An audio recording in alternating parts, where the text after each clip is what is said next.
उपदेश की पुस्तक को अध्ययन कर रहे हैं। दो बातें हमारे सामने आनी है। प्रभु यीशु मसीह के आने से पहले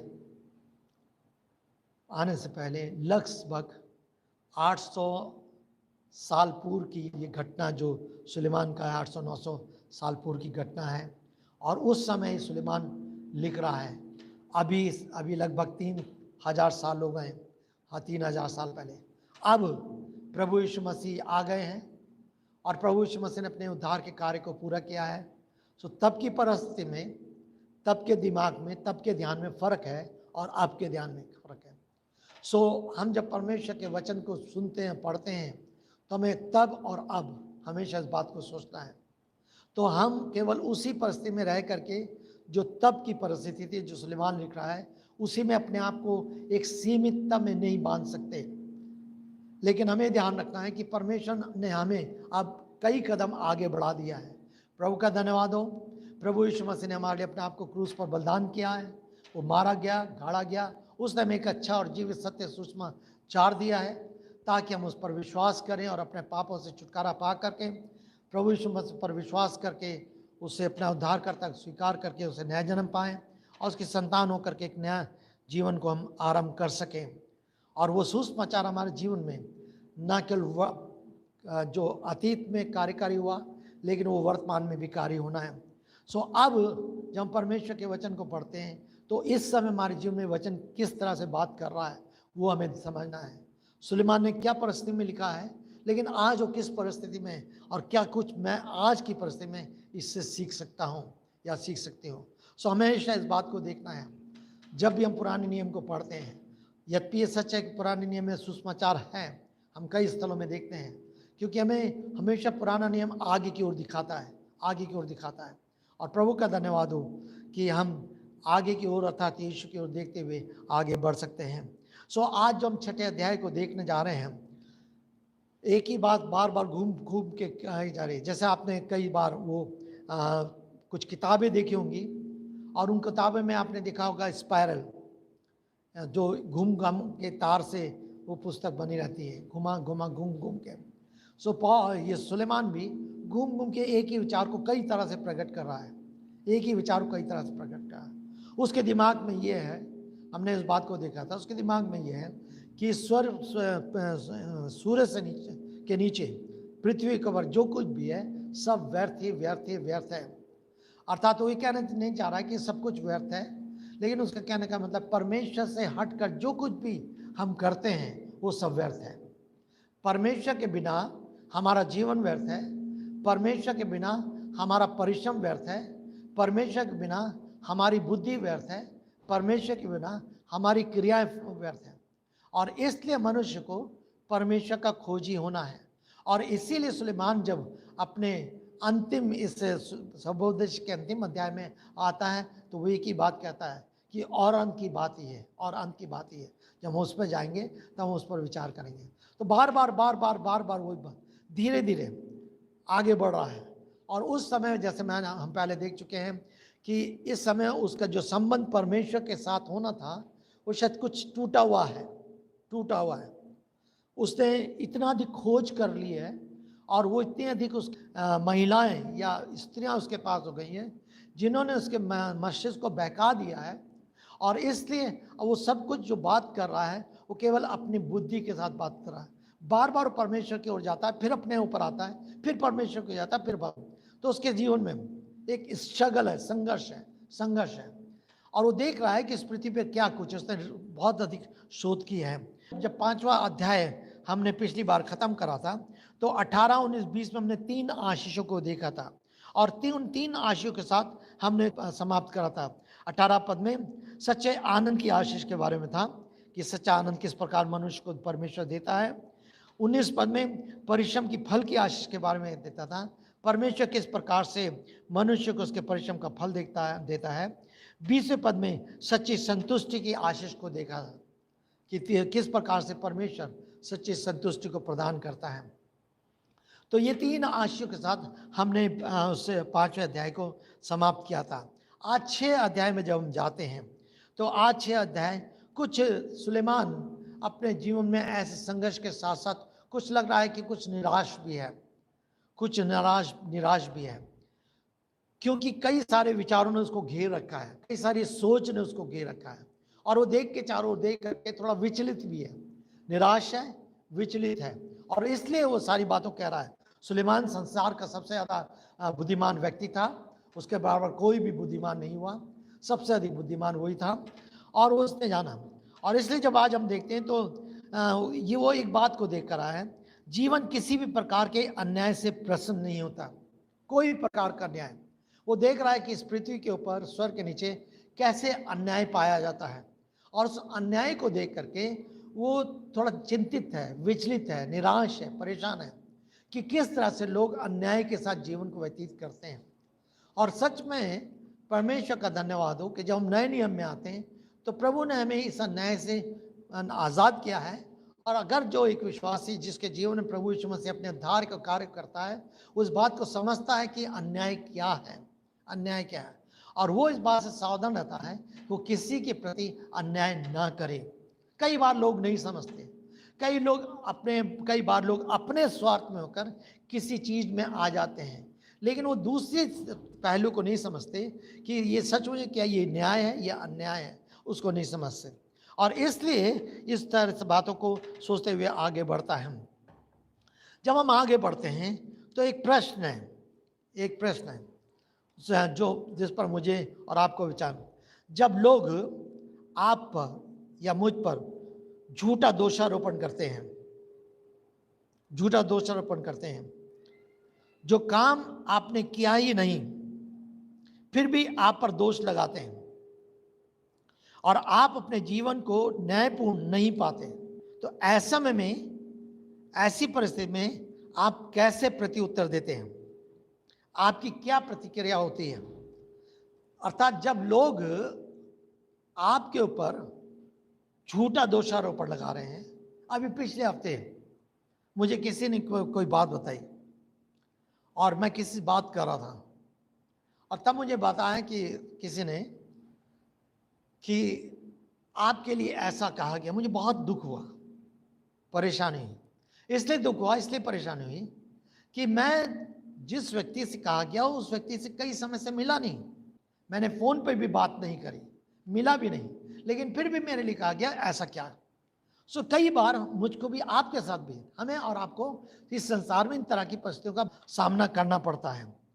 तो ऐसे में आपकी क्या प्रतिक्रिया होती है, क्या प्रत्युत्तर देते हैं? क्या पागल हो जाते हैं? मेरे को ऐसा कहा गया, मेरे को ऐसा कहा गया, मैं नहीं छोड़ूंगा, ये क्यों कहा, ये, और पागल होते हैं। क्या आप निराश हो जाते हैं, निराश होकर बैठ जाते हैं कि मैंने तो कुछ कहा ही नहीं फिर भी मेरे लिए ऐसा कर रहा है, निराश हो जाते हैं? क्या आपके अंदर कड़वाहट बढ़ जाती है उस व्यक्ति के लिए, उसने ऐसा कहा है इसलिए उसके लिए क्या, अब मैं उसको देखना नहीं चाहता, मैं उससे बात करना नहीं चाहता, मैं उससे मिलना चाहता? क्या कड़वाहट बढ़ जाती है? क्या आप उससे बदला लेने के लिए का प्रयास करते हैं कि नहीं, मुझे उससे बदला लेना अवश्य है, जरूर है? और इस रीति से क्या हम अपने विश्वास को खोने लगते हैं? जो विश्वास हमने प्रभु यीशु मसीह क्या है, जिस पर हम प्रभु यीशु मसीह पर निर्भर हैं, क्योंकि सब कुछ को वही निरंतर करने वाला है, उसने हमें देने हम। तो क्या है हमारी क्या प्रतिक्रिया होती है, हम क्या सोचते हैं, क्या करते हैं? यदि आज हम ये सीख सकें आज के संदेश से, यदि आज हम ये सीख सकें कि एक विश्वासियों के नाते इस अन्यायपूर्ण व्यवहार के मध्य हम इस विश्वास योग्यता के साथ मसीह के वचन के आधार पर किस तरह इसका सामना कर सकते हैं, तो हमारी प्रतिक्रियाओं को जो वचन से विपरीत हैं उनको भी हम नियंत्रित कर सकते हैं। आज के वचन से अगर हम ये सीख लें कि जब लोग हमारे बारे में झूठा दोषारोपण लगाते हैं, अत्याचार करते हैं, या हमारे साथ ऐसा व्यवहार करते हैं जिसके कारण हम निराश होते हैं, जिसके कारण दुखी होते हैं, जिसके कारण हम हताश होते हैं, जिसके कारण हमारे अंदर कड़वाहट उत्पन्न होती है, जिसके कारण शायद हम उस व्यक्ति से बात नहीं करना मांगते हैं, ये प्रतिक्रिया होती है, हमारा मानवीय व्यवहार स्वभाव है, ये स्वभाव हमारे जीवन में आता है।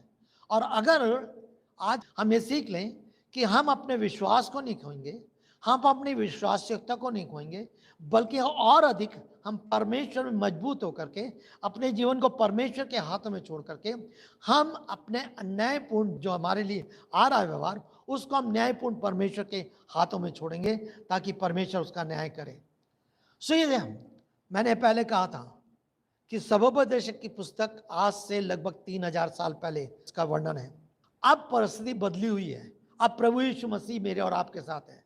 अब इस संसार में एक दिन था जब हम पाप में थे, पाप के साथ चल रहे थे, पाप में जीवन व्यतीत कर रहे थे और हमारा पाप का स्वभाव था और हम तुरंत पाप के स्वभाव के अनुसार व्यवहार करते थे। परंतु एक दिन प्रभु यीशु मसीह ने मेरे और आपके जीवन में अपने उद्धार के कार्य किया। हमने इस बात को देख लिया हम पापी हैं और पाप की बाइबल कहती है पाप की मजदूरी तो मृत्यु है। जो प्राणी पाप करे वो निश्चय मर जाएगा और पाप का परिणाम तो सच में अनंत काल की मृत्यु और दंड है। लेकिन परमेश्वर का धन्यवाद हो कि प्रभु यीशु मसीह ने मुझसे और आपसे प्रेम किया और वो स्वयं परमेश्वर मनुष्य बनकर इस पृथ्वी पर आ गया। मेरे और आपके लिए क्रूस पर वो बलिदान हुआ, मारा गया, गाड़ा गया, तीसरे दिन जी उठा, आज सिंहासन पर विराजमान है और फिर से वो आएगा ताकि हर एक विश्वास करने वालों को अपने साथ ले जाए। अब मेरा विश्वास प्रभु यीशु मसीह पर है। मैंने उसको अपना उद्धारकर्ता स्वीकार किया, मैंने उसे पापों की क्षमा को प्राप्त किया और अब मेरी आशा उस प्रभु यीशु मसीह पर है जो फिर आएगा और मुझे अपने साथ ले जाएगा। यदि मेरा ये जीवन है, यदि ये मेरा जीवन है, तो अब मेरी सोच में, हमारे विचारों में, हमारे व्यवहारों में परिवर्तन आएगा। तब हम उस 3000 साल पहले सुलेमान के विचारों में जीवन व्यतीत करेंगे, लेकिन अब हम उस विचार में जीवन व्यतीत करेंगे जो प्रभु यीशु मसीह के वचन के आधार पर आज वर्तमान में परमेश्वर का वचन सिखाता है। और इसलिए मुझे और आपको इस तरह से सावधान रहना है और हमें मुझे और आपको प्रार्थना भी करनी है कि प्रभु यीशु मसीह मेरे हृदय को, मेरे मस्तिष्क को, मेरे सोच को, मेरे विचारों को प्रतिदिन आप अपने नियंत्रण में रखिए। मसीह जीवन सरल जीवन नहीं है। मसीह जीवन सरल, अगर मैं किसी से पूछता हूँ कि आपका जीवन, मसीह जीवन कैसे चला, कोई परेशानी नहीं ब्रदर, कोई परेशानी नहीं अंकल, इसका मतलब आप गलत बोल रहे हैं। हमें हर पल कुछ ना कुछ संघर्ष का सामना करना पड़ता है। कई सारे क्षेत्र हैं। जब मैं प्रभु में आया था उसके बाद मैं एचएल में था, उस समय भी मुझे सामना करना पड़ता था। ड्यूटी जाता था, मुझे मालूम है किन किन बातों का मैंने सामना करा। आज परिस्थिति दूसरी है, आज मैं प्रभु की सेवा कर रहा हूँ, प्रभु के लोगों के बीच में, फिर भी आज भी सामना करना पड़ता है। आज भी सामना करना पड़ता है। आप कहीं भी रहते हैं आपको सामना करना पड़ता है। कई बार आपके शासक, आपके अधिकारी प्रभु को नहीं जानते, वो आपके साथ अनुचित व्यवहार करते हैं, तब भी आपको सामना करना पड़ता है। बहुत सारी चीजें हैं। लेकिन हमें समझना है। तो जब हम 6 अध्याय में आते हैं तो इस 6 अध्याय को हम कुछ भागों में बांट सकते हैं। सुलेमान के निराशा के कई कारण हैं। निराशा के कई कारण हैं। पहला, दूसरा पद, व्यक्ति के पास सब कुछ बहुतायत से होने के बाद भी वो उस संपत्ति का आनंद नहीं उठा पाता।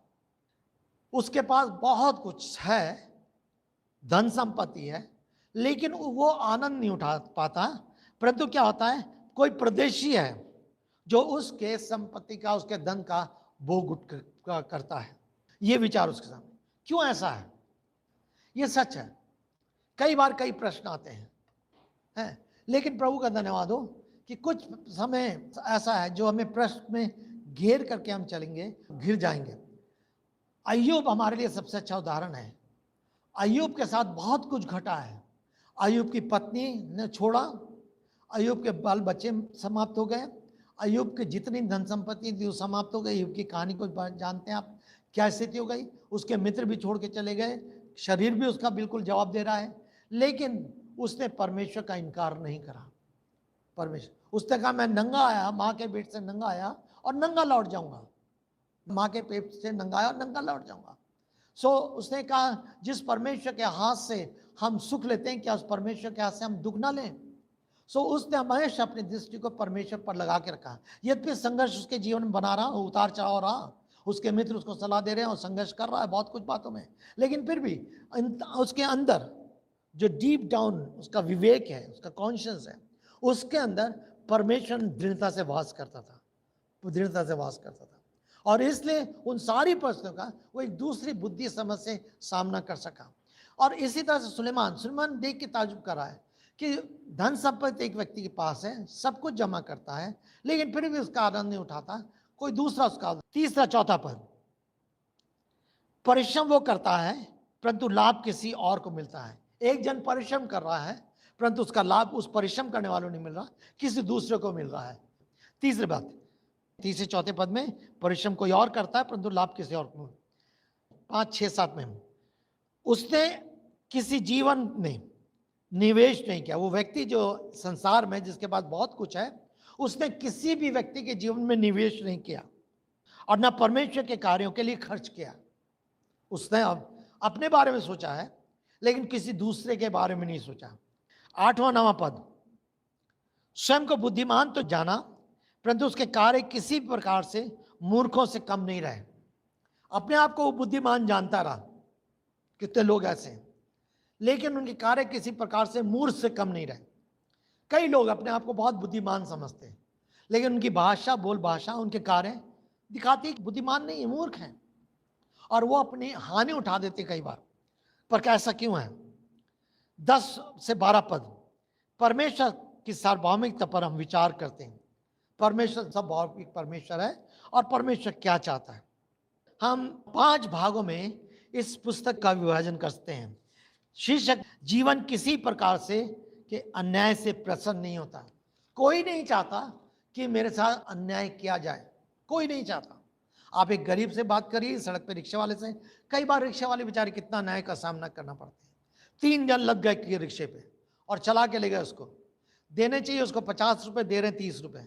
उससे कह रहे बाबू जी वो कम है पैसा, 3 जन आप लोग आए, भारी भारी को मैं खींच के लाया हूँ, चल ले रहा है ले, नहीं तो भाग जा।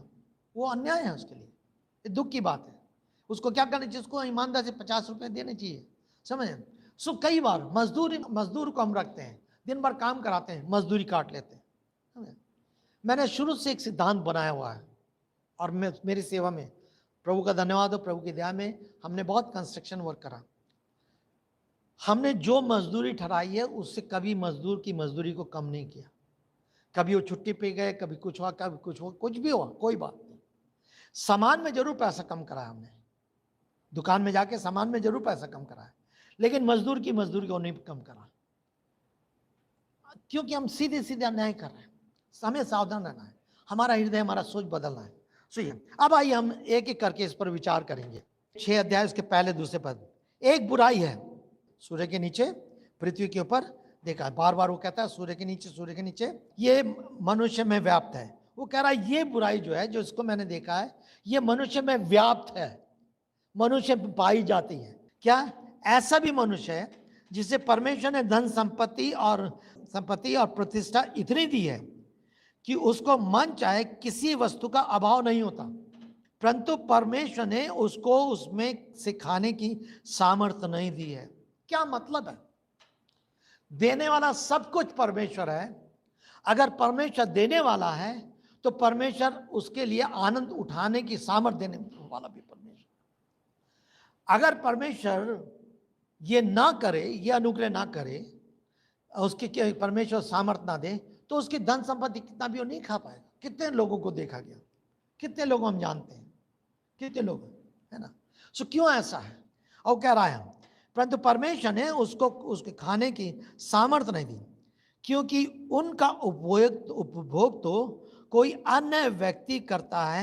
यह व्यर्थता तथा भयानक दुख है। भयानक दुख है, ये दुख की बात है। सुलेमान कह रहा है कि मैंने इस बात को देखा, जिस बात को देख करके मैं दुखी हुआ। इसीलिए मैंने कहा कि 6ठा अध्याय वो एक बहुत बड़ी निराशा में, व्याकुलता में, बेचैनी में लिख रहा है। अभी तक 5वें अध्याय में कुछ और सोच सोच के लिख रहा था, लेकिन 6ठे अध्याय में वो एक बहुत ही उसका संघर्ष है उसके सामने। ऐसा क्यों है? क्या ये अन्याय है? उसके सामने ये आगे और देखेंगे। लेकिन क्या कहना है? परमेश्वर अगर देने वाला है तो परमेश्वर उसके खाने के का आनंद भी देने वाला है परमेश्वर है। अर्थात मनुष्य अपनी शक्ति से, मनुष्य अपने सामर्थ्य से, मनुष्य अपने बल से, मनुष्य अपने धन से ना तो आनंद प्राप्त कर सकता है, ना स्वास्थ्य प्राप्त कर सकता है, ना बुद्धि प्राप्त कर सकता है, ना शक्ति प्राप्त कर सकता है, ना सुरक्षा प्राप्त कर सकता है।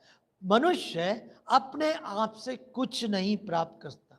दूसरे रूप में तुम जो परमेश्वर को नहीं जानते या परमेश्वर से दूर रहना चाहते हो, परमेश्वर को अलग रखना चाहते हो, तुम ये नहीं समझते कि बिना परमेश्वर के तुम्हारा जीवन बेकार है, बिना परमेश्वर के तुम किसी चीज का भी लाभ नहीं प्राप्त कर सकते।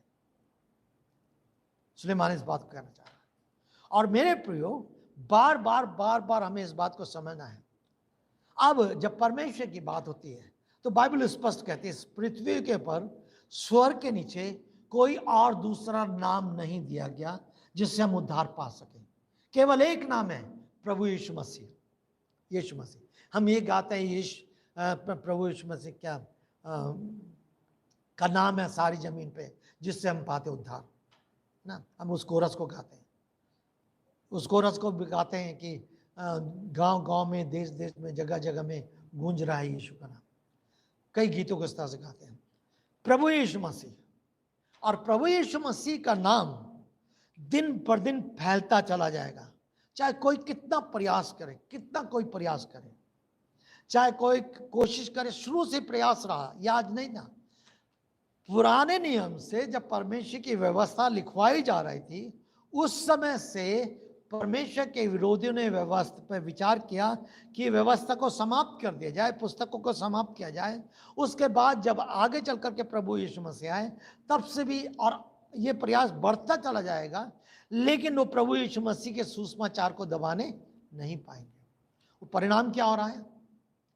परिणाम ये हो रहा है कि देश देश में, जाति जाति में, क्यों लिखा हुआ है, और प्रभु यीशु मसीह का आना का अंतिम चिन्ह यह है कि हर एक जन के बीच में, हर एक जाति के बीच में, हर एक भाषा के बीच में सुसमाचार पहुंचाया जाएगा। आजकल ये तकनीकी युग आ गया, और इस तकनीकी युग से कहां कहां परमेश्वर का वचन नहीं पहुंच रहा है। गली गूचे, नाले पार, पहाड़ों में, कहां में, जहां पर भी लोगों पास ये माचिस का डिब्बा हाथ में, वो परमेश्वर के वचन को सुन रहे हैं। तो कोई भी चीज खोज की जाती है, बुद्धि तो परमेश्वर ही देता है खोज करने की। कोई भी देता है तो उसको परमेश्वर किस रीति से लोग दुरुपयोग करते हैं, लेकिन परमेश्वर कहीं ना कहीं उसके लिए, उसके द्वारा अपने आप के कार्य को भी पूरा करता है। ये अद्भुत चीज है, अद्भुत बात है।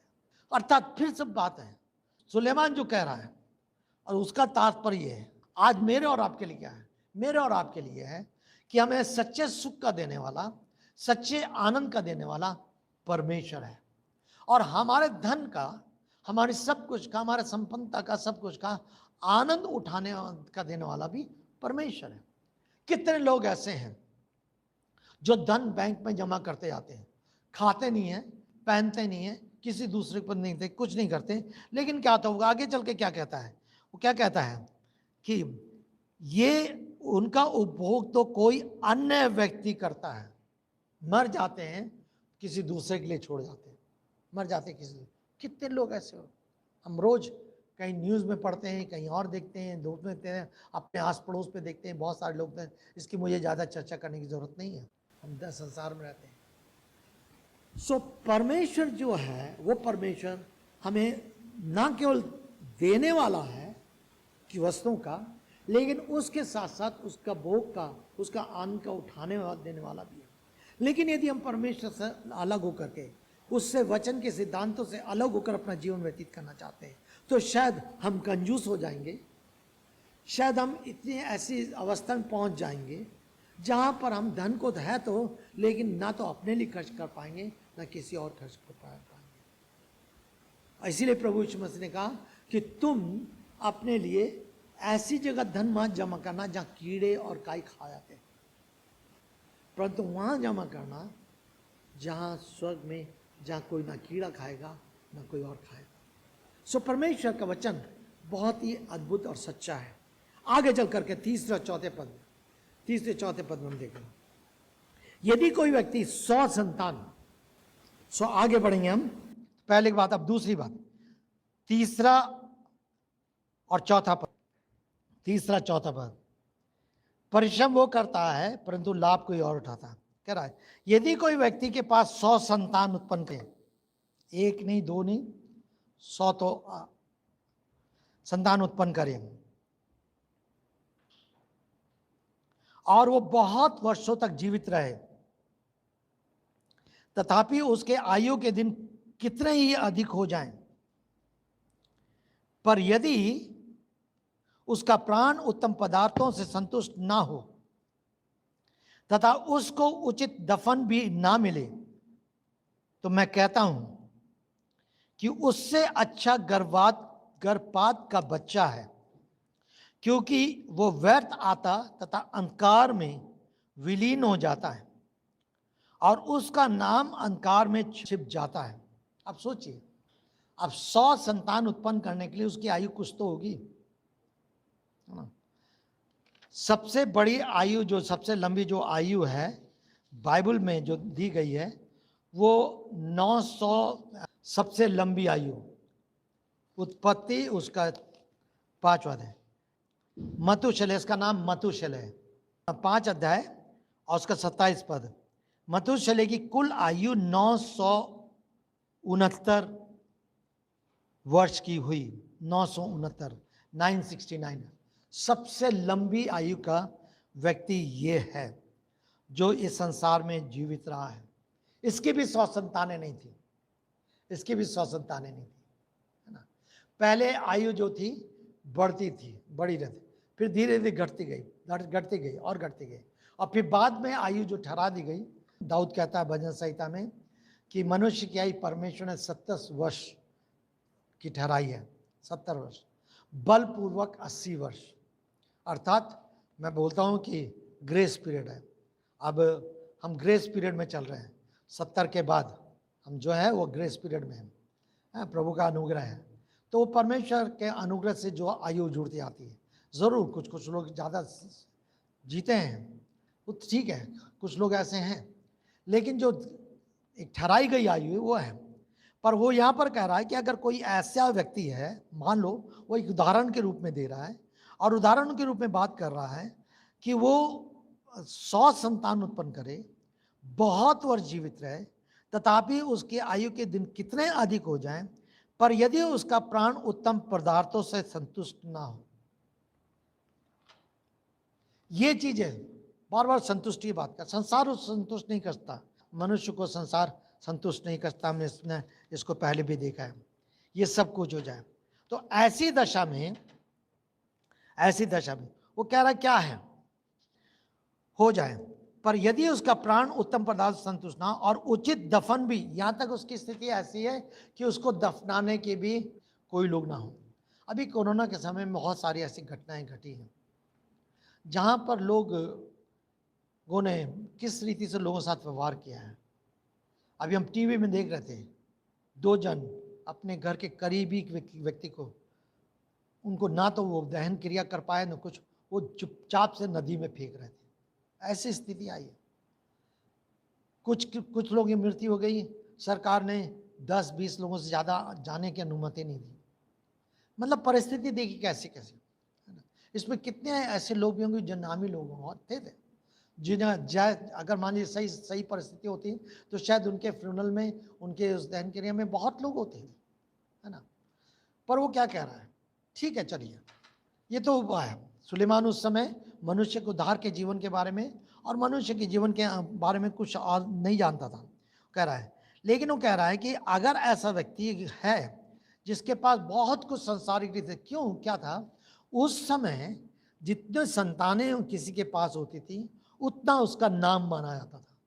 जितनी संतान होती थी उसको उतना अधिक धनी माना जाता था, उसको उतना अधिक बलवान माना जाता था, उसको उतना अधिक उसके प्रसिद्धि मिलती थी।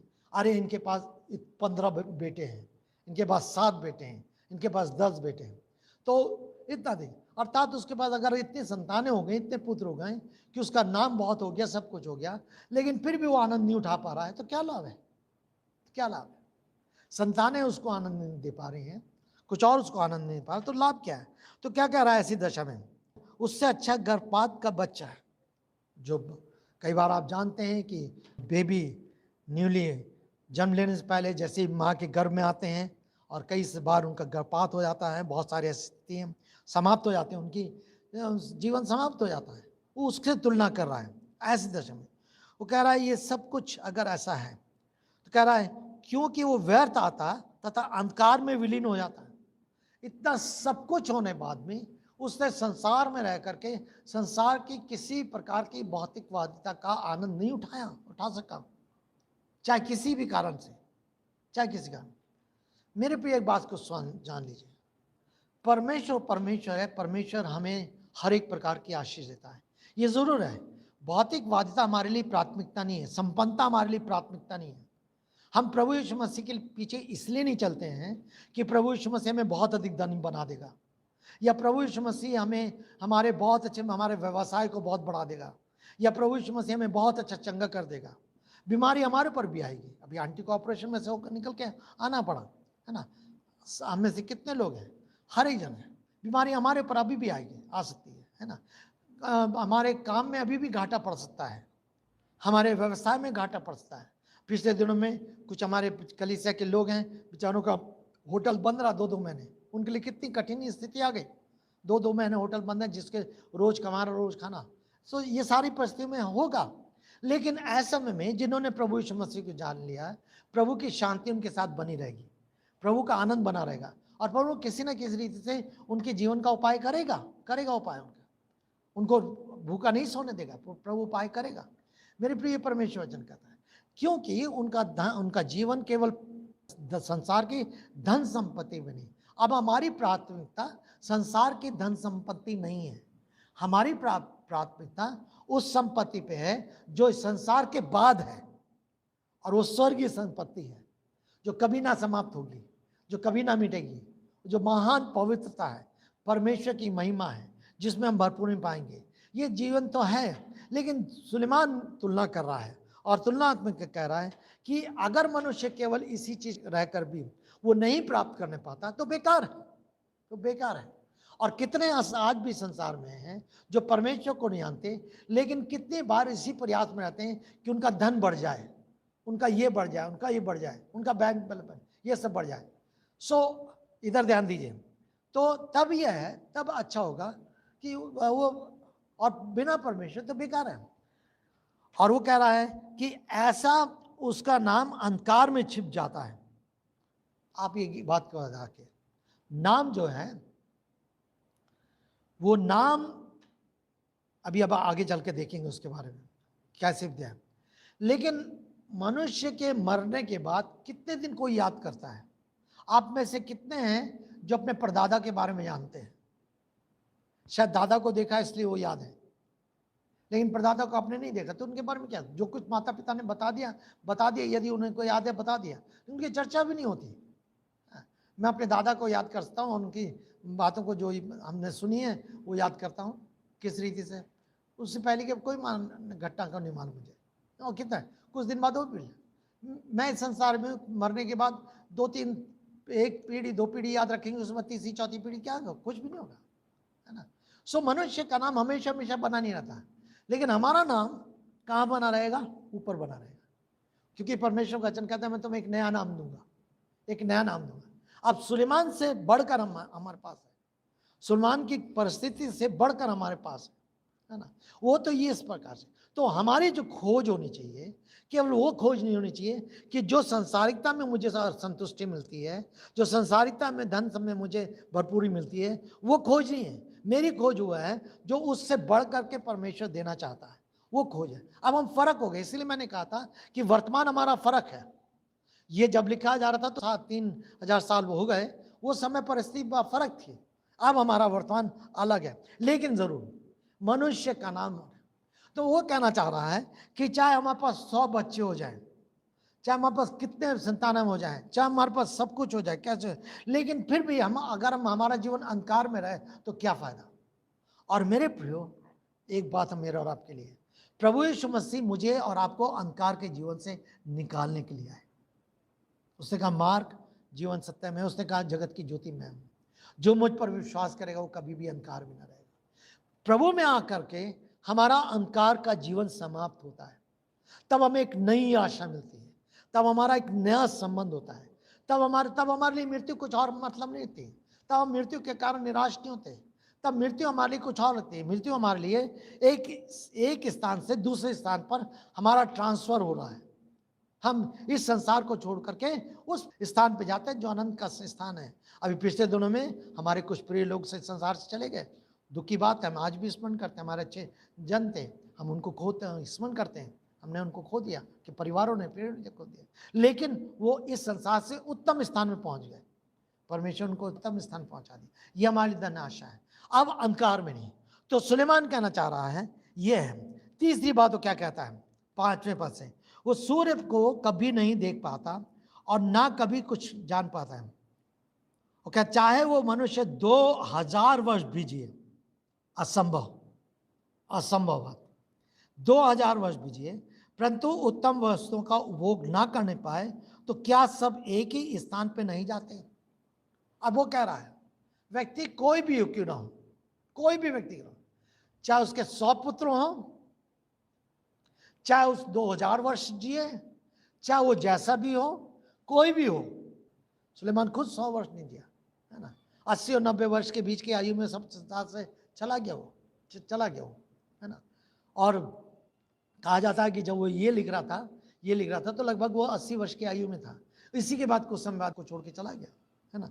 तो ये कह रहे हैं, तो जब ये है तो चाहे कुछ भी हो, कह रहा है मनुष्य का सब परिश्रम उसके पेट के लिए होता है, मनुष्य। अब आपको मालूम है फिर भी उसका जी नहीं भरता, कह रहा है मनुष्य का परिश्रम उसके पेट के लिए होता है, फिर भी उसका जी नहीं भरता।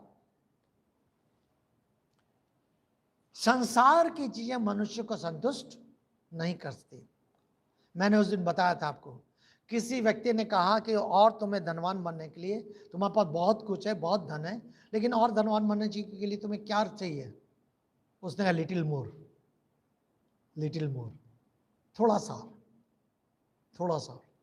और ये थोड़ा सा और कभी समाप्त नहीं होता, ये थोड़ा सा और कभी समाप्त नहीं होता। थोड़ा सा और मिल जाए बस काफी है, बस मैं कभी समाप्त नहीं होता।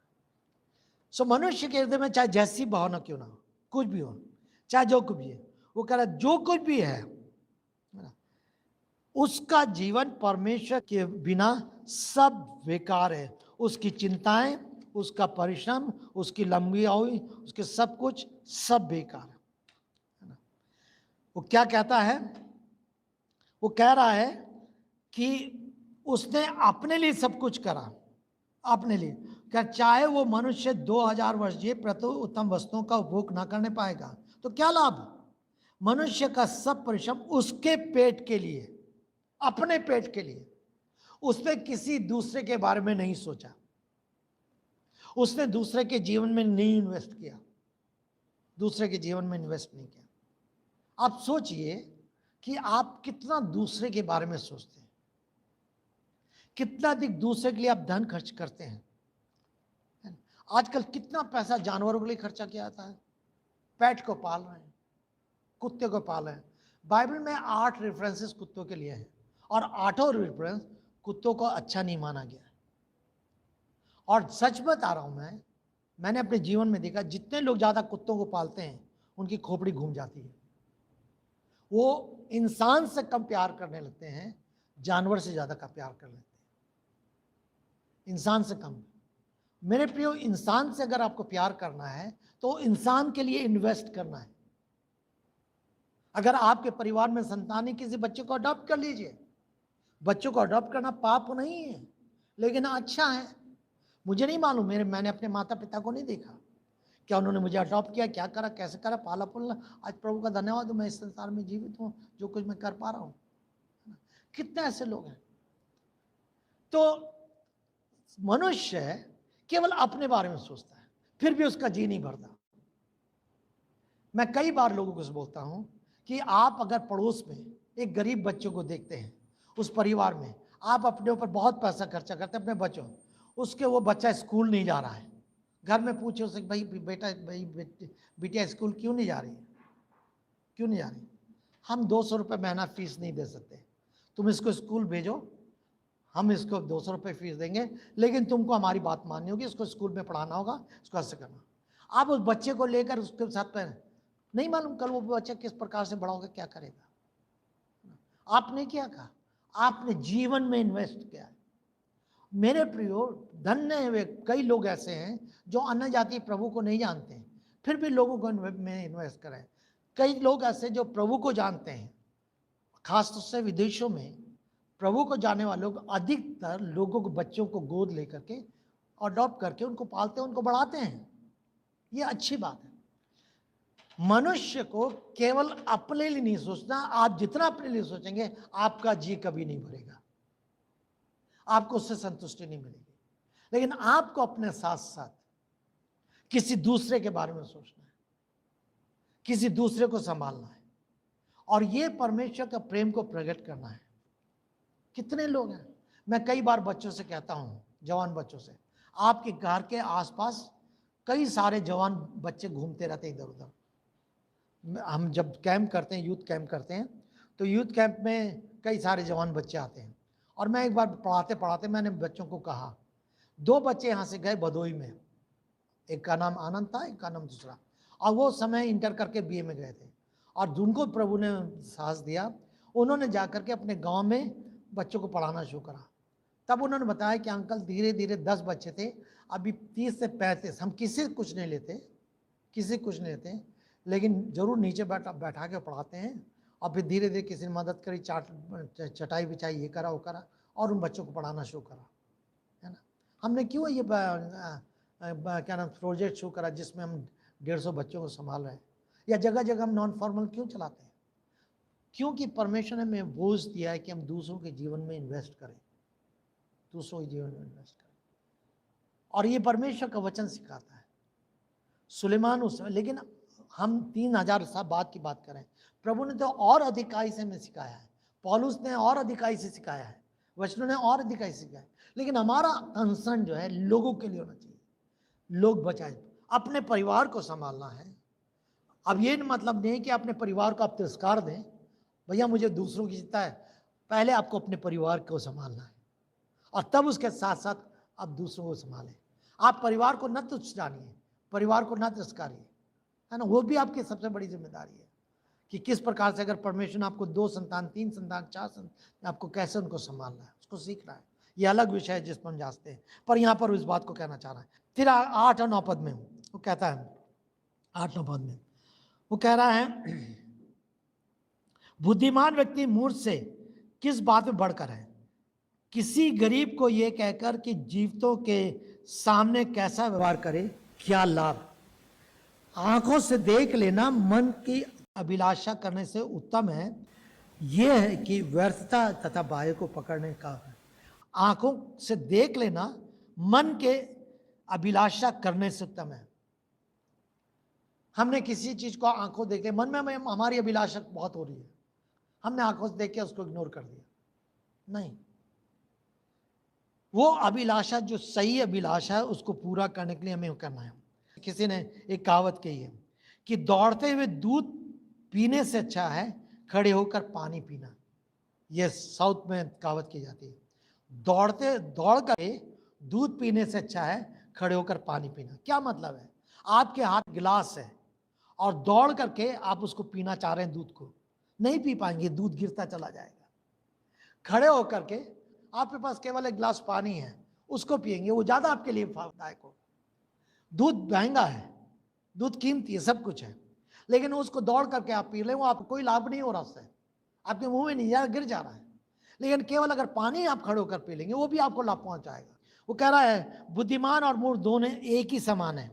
यदि किसी गरीब से उसका व्यवहार अच्छा नहीं है, अगर एक बुद्धिमान या कोई भी व्यक्ति गरीब के साथ उसका व्यवहार अच्छा नहीं, तो अभिलाषाएं बहुत सारी वस्तुओं की जा सकती है, ऊंचा पद, बहुत धन, संपत्ति, वैभव, नाम आदि आदि के मन में चाहना रखना, परंतु उसे प्राप्त ना कर पाना, परंतु कुछ को आंखों से देख लेना ही काफी है।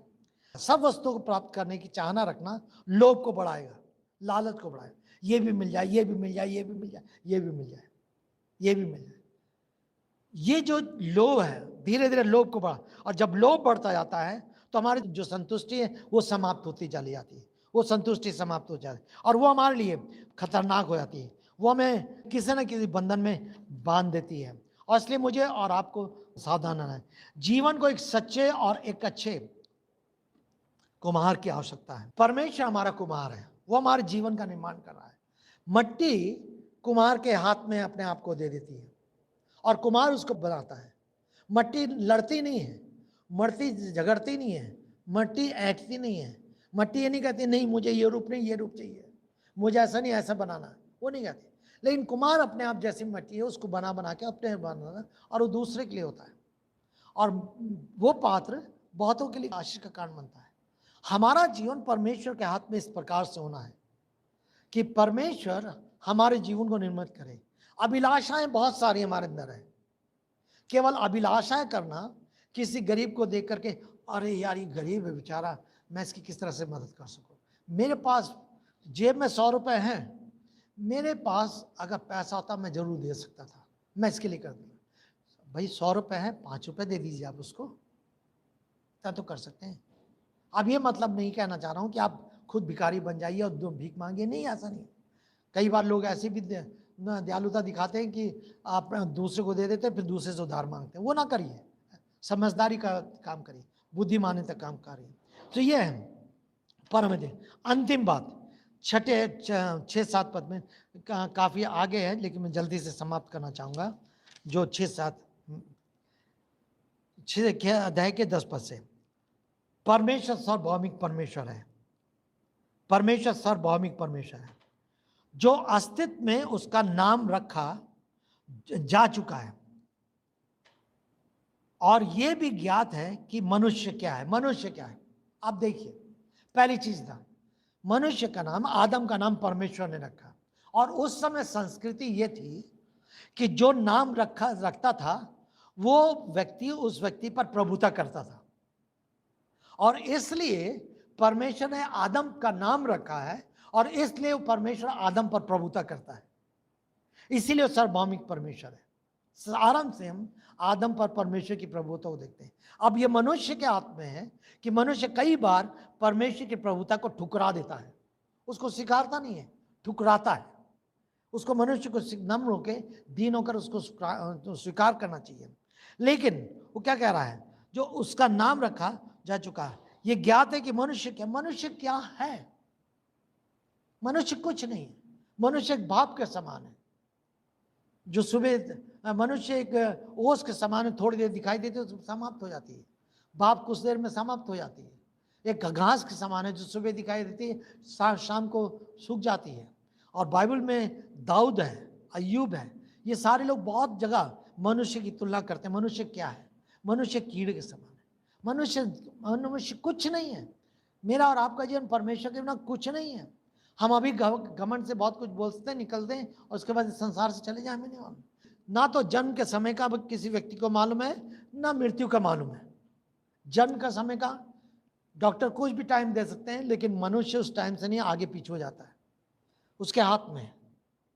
मरने का डॉक्टर कुछ भी कहते हैं, लेकिन मनुष्य आगे पीछे मरता है।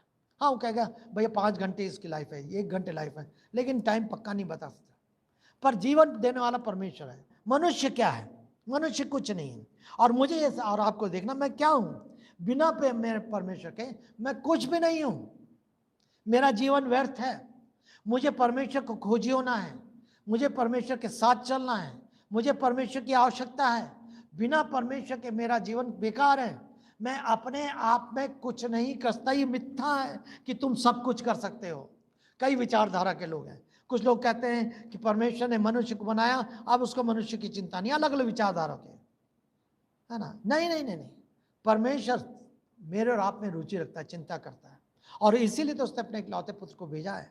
और वो आगे चल के कहता है, क्योंकि वो उससे नहीं लड़ सकता जो उससे अधिक सामर्थी है। मनुष्य परमेश्वर से नहीं लड़ सकता, परमेश्वर से वाद विवाद नहीं करता।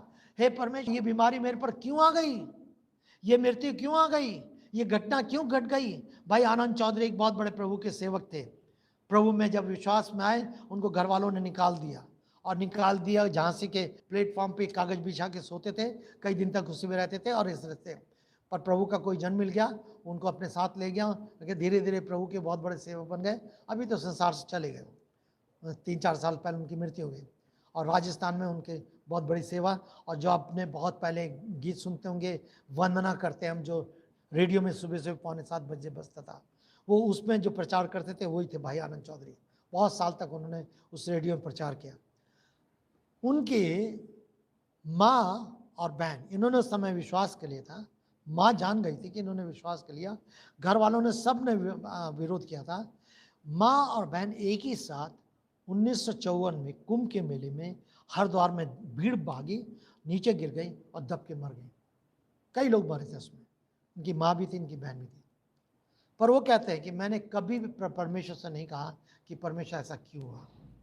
मैंने कभी परमेश्वर पर, मेरे पास क्या अधिकार है। मैं इतना जानता हूं परमेश्वर जो कुछ करता है वो सब कुछ भला करता है। जितने परमेश्वर से प्रेम करते हैं उनके लिए सारी बातें मिलकर भलाई को उत्पन्न करती हैं। हम परमेश्वर से प्रश्न नहीं कर सकते, हम परमेश्वर से वाद विवाद नहीं कर सकते, हम परमेश्वर से लड़ नहीं सकते।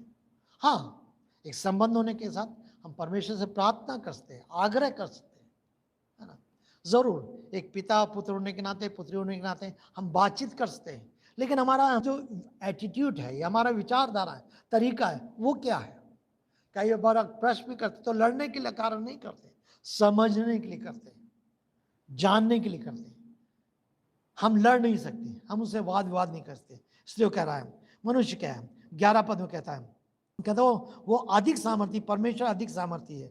बहुत से शब्द ऐसे हैं जो निरस्तार को बढ़ाते हैं, तो फिर मनुष्य को क्या लाभ, मनुष्य को क्या लाभ।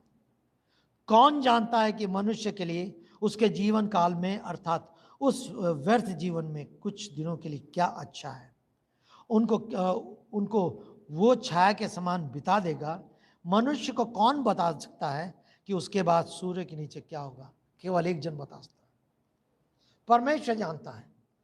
मैं जब HL छोड़ रहा था तो उस समय में मेरे ऑफिसर ने मेरे से पूछा, मेरा सबके सामने मेरा फेयरवेल हो रहा था, और मेरे सुपरवाइजर ने कहा कि रॉली तुम तो अच्छा काम कर रहे हो, नौकरी छोड़ रहे हो, इस HL को छोड़ रहे हो, कल तुम्हारी बेटी का क्या होगा, वो तो 6 महीने की है, आगे बढ़ेगी, पढ़ाई का क्या होगा, शादी का क्या होगा। मेरे मुँह से एक ही बात निकली थी, और मैं हमेशा बोलता हूँ कि मैं अपने कल को नहीं जानता, लेकिन मैं उसको जानता हूँ जो मेरे कल को जानता है। मैं अपने कल को नहीं जानता, लेकिन मैं उसको जानता हूँ जो मेरे कल को जानता है। मैं प्रभु का धन्यवाद देता हूँ, प्रभु ने मेरे सर को नीचा नहीं होने दिया। मैं उसको जानता हूँ, मैं अपने कल को नहीं जानता, लेकिन मैं उसको जानता हूँ जो मेरे कल को जानता है, और वो सच्चा परमेश्वर है, प्रभु यीशु मसीह है। आप अपने कल को नहीं जानते, लेकिन आप उसको जानते हैं जो आपके कल को जानता है। क्या करना है आपको, आपको और अधिक उस पर निर्भर होना है, और अधिक आपको उसकी निकटता में आना है, और अधिक आपको उसकी बुद्धि खोजना है, उसकी समझ को खोजना है, और अधिक उसकी सामर्थ को खोजना है। ये संसार की चीज़ें मुझे और आपको जीवन प्रदान नहीं करती। ये कुछ समय के लिए, थोड़ी देर के लिए आवश्यक हो सकती है, आवश्यक होती है, लेकिन परमेश्वर सब कुछ है। सो प्रभु मदद करे, प्रभु सहायता करे कि सच में कि मैं और आप उस परमेश्वर के खोज हो सके, जो परमेश्वर हमारे कल को जानने वाला है। परमेश्वर के भक्तजन इस बात को कहते हैं। सुलेमान ये सब उपदेश लिख रहा था, तो लिखते लिखते उसकी खोज, उसकी शोध जो थी, लिखते लिखते उसको पुनः परमेश्वर के पास वापस ला रही है। और जब वो अंत में पहुंचता है तो पुनः वो परमेश्वर के पास लौट आता है और जान लेता है बिना परमेश्वर के कुछ नहीं। अभी परमेश्वर से दूर है, अपने ज्ञान से, अपनी बुद्धि से बात कर रहा है, लेकिन धीरे धीरे वो परमेश्वर के पास आ जाता है और तब उस बात को लिखता है।